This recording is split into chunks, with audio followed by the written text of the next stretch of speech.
Good evening, ladies and gentlemen, and welcome to yet another great episode of Bahrain Now, your source of local initiatives, happenings, talents, and trends. I'm your host, Bara Abdulla, here to walk you through our exciting lineup of segments and personalities from around Bahrain. So don't go away, we'll be right back.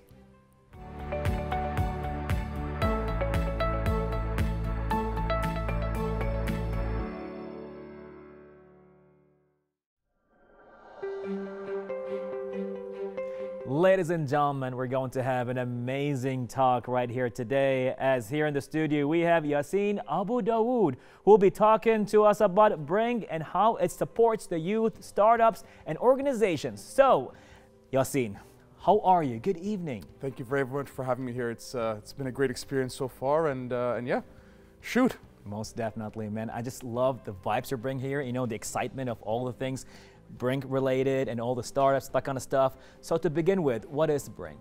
So Brinc is a VC accelerator that started close to about 10 years ago in Asia. We then opened up our regional headquarters here in Bahrain, with the aim of really one thing: empowering startups, empowering game-changing businesses. And what we do is we can either invest in those businesses, we can support to get them invested in, and most importantly, we run them through our own tailor-made program. Wow. And I think what's really cool is that all of the investments that we're doing are all impact focused, which means we want to focus on energy, we want to focus on food tech, we want to focus on any kind of company that can kind of change the way that we live. So we've been really focused on that in the last kind of 5-6 years. And until today, we're close to about almost 350 investments globally. That is amazing. It's just phenomenal. Like, you know, pretty much out there to change the world. We're trying to. We're trying to. Definitely. So now what attracted you to come to Bahrain and just open a branch over here and just collaborate? So we really had to pick, you know, a strategic location for us to be in the MENA region. And obviously we saw that the GCC was, you know, the most thriving and probably the most stable.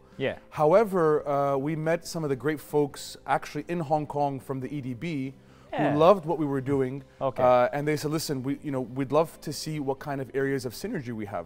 So we came here, we had a kind of like a whole bunch of meetings. We met with the EDB, we met with Temkeen. We then also met with Batelco, who we work with right now, is our local joint venture partner. Amazing. We built an 8,000 square foot, kind of innovation lab in the Batelco building in Bab al Bahrain. It's got a makerspace, meeting rooms. You know, we have people who are, editors there, people who are from college, but everyone kind of coming together. So when we saw all this great support from the government, and I think also the people, because to build an ecosystem, you have to have folks here too. Totally. And it was really great synergy, and I can tell you now we're going into year 6. No way. So we've been here for quite some time. 6 years. 6 years. We've worked with Bahrain Now for 6 years, and now we've even scaled to other parts of the region. So we also have a presence in Dubai, in Oman. We're now setting up in Riyadh.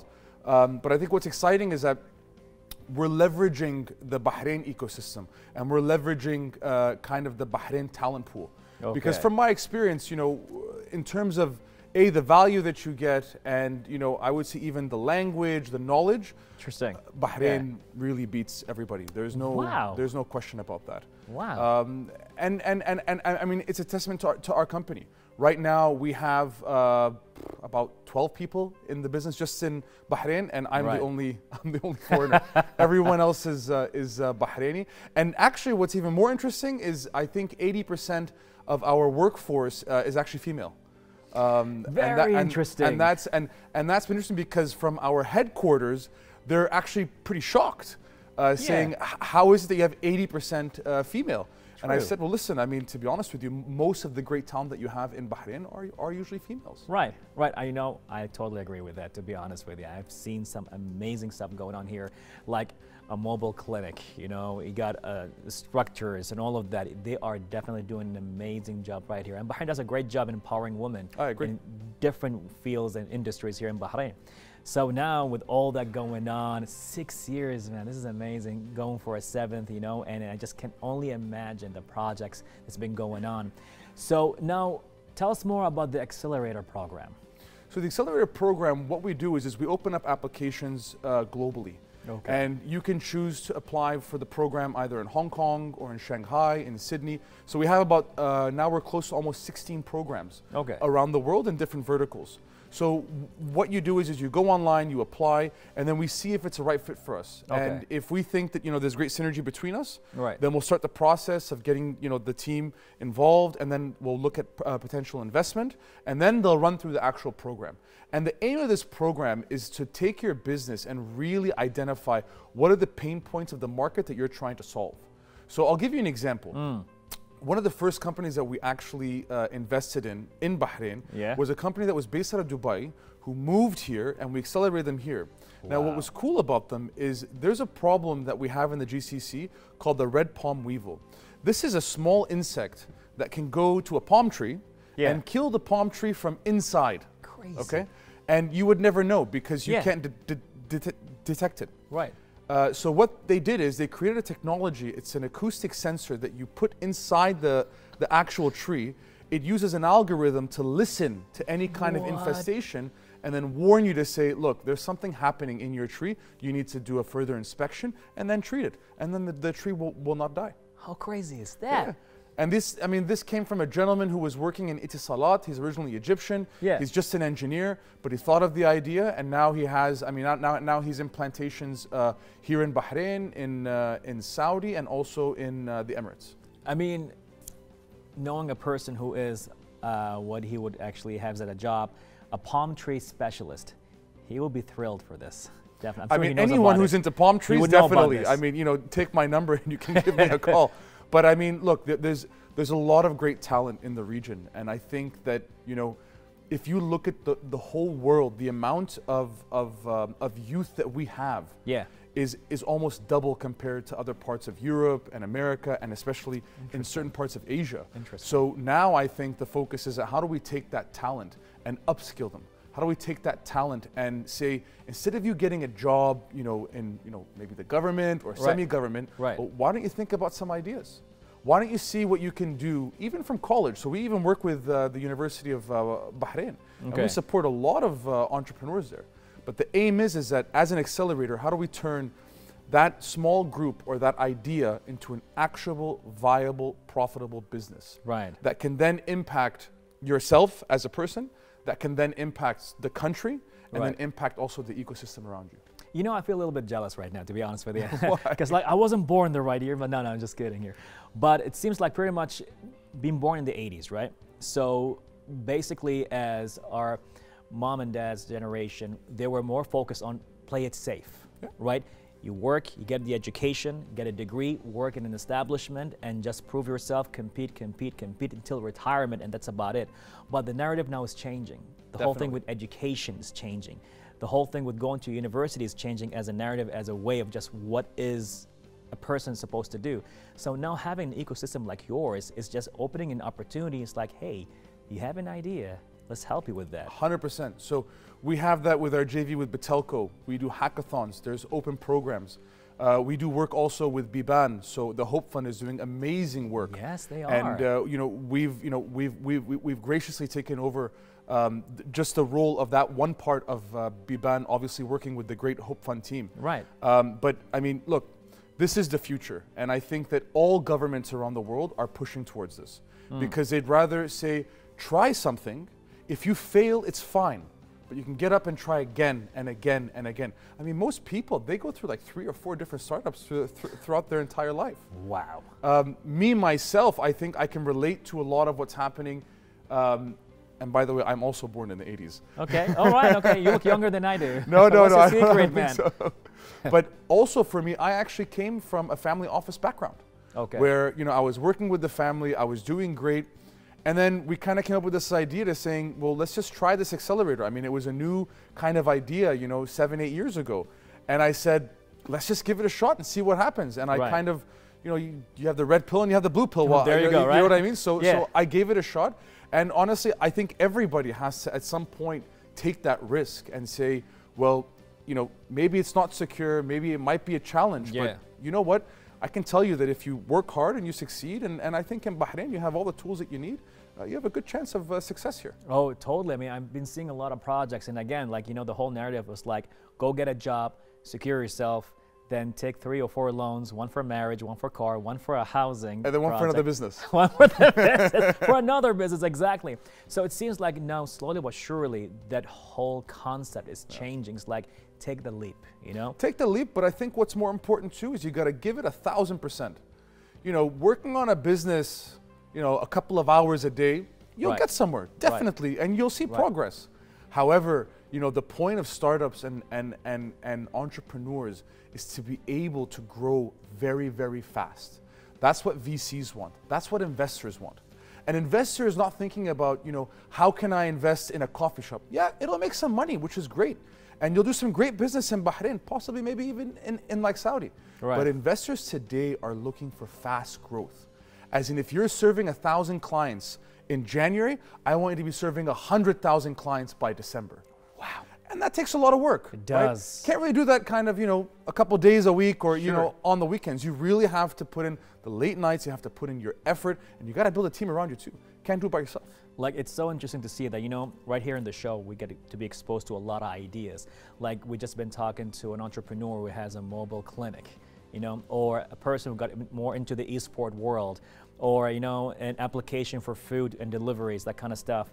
And then now, even with the blockchain, the crypto, now bringing up a new proof of work. So that's all the future now. It's like Web3 and all that kind of stuff, and trying to see what they can do about it, whether it's the NFTs or producing new programs or smart contracts.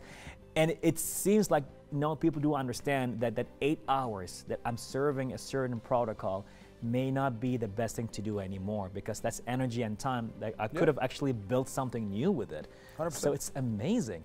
But what you're doing right here, I mean, I really thank you for taking this initiative here in Bahrain. Not a problem. And actually, on the Web 3.0 space, we actually closed our Series B funding by one of the largest gaming studios in the world last quarter. No way. And we are actually now looking for, starting in Q3 of this year, we'll be launching a Web 3.0 program in the region, where you can apply up to a $250,000 investment, and you can have your business set up anywhere. It's like a launch pad? It's actually called Launchpad Luna. What? Luna, that's an interesting name. No, has nothing to do with the currency. But it's called Launchpad Luna. We've done already 31 investments out of our main office in Hong Kong. And we'll be launching at least another 10 to 15 investments this year alone. And we are very bullish on this space right now. We really look at decentralizing the internet in a way where you own your own security. Sorry, sorry? No, I'm sorry. This is wow. That's pretty amazing. So you know, we did the POC in Hong Kong. It's gone very well. But now we're looking to really push forward, and we're also aiming to have talks with certain folks here, you know, in the government, the central bank, you know, to see how we can push this forward, because we believe, and we've put our money doubled down on Web 3.0 right now. Oh, it is happening right here. I mean, it's more like in the sandbox, I guess. At a certain point, it's like, okay, no, what is happening with Web3? What's going on with the blockchain? You know, you have fintech coming in. You get all the banks right now trying to get more into it. It's more like, you know, you got the miners in one place, you got the NFT going on there, and you have the launchpad right now taking place, which is phenomenal. Yeah, it's really good. And I think for Bahrain, for it to have its edge, I think eventually, is if we can attract the right talent to come set up here. Right. I mean, people don't understand that, you know, when you're looking at other areas in the region, Bahrain, I really believe you get the value for what you're paying for. You get great talent, you know, everything is tax-free. You know, we're able to travel within 3 to 4 hours anywhere in the region. Right. So we're hoping to also keep this as our base and hopefully grow upon that. Wow, we're going to have our own Silicon Valley maybe right here. Bahrain Valley, right? We can always try. This is amazing. Wow, there's a lot going on here, you know, and doubling down the Web3 is pretty much the future, right? And also, I mean, I have to mention that, you know, there are lots of us out there who are trying to push this forward. So you have the Flat 6 folks, you have the EDB, you have Temkeen. People, if you do the right research, there's so many opportunities in Bahrain to think about your idea and start with something and do something. You just kind of put yourself out there. If you see a conference, go. If you see a meetup, go. A lot of entrepreneurs just get together once a week and just break bread together. You know what I mean? Right. They don't have to work. You know, it doesn't have to be in like an office. Right. So you know, even co-working spaces. That's a great place to meet people.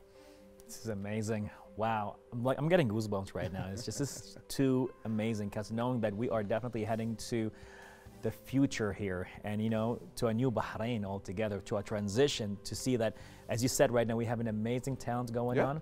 We have everything going on here, the support and all of that, and that's the only way to go is up from here, I guess. I agree. I hope so. I know we can talk about this forever, but any last words to me and the viewers right here? From us at Brinc, we love to support all entrepreneurs, whether it's in our verticals or not. We've been in Bahrain for quite some time. We love Bahrain. It's our home for the region.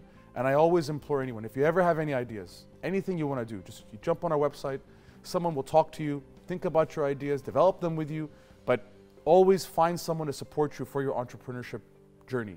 A lot of entrepreneurs feel alone. That's like, well, I have an idea, but it's just me.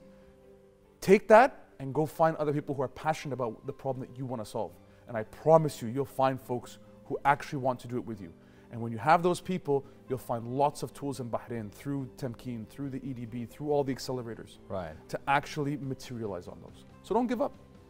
Don't give up, simply that. Mr. Yasin, thank you so much, and thank you for all the amazing efforts you brought to Bahrain, from 6 to 7, maybe even to another 10 years, you never know. I hope so. Really appreciate that. I hope so. Thank you so much. And we can't wait to have you again here, for more projects. Definitely. Let's talk about that. Definitely. Most definitely. Thank you for your time. Oh, definitely. Well, ladies and gentlemen, exciting, beautiful times with Brinc. All that took place in an interview with Mr. Yasin right here on Bahrain Now.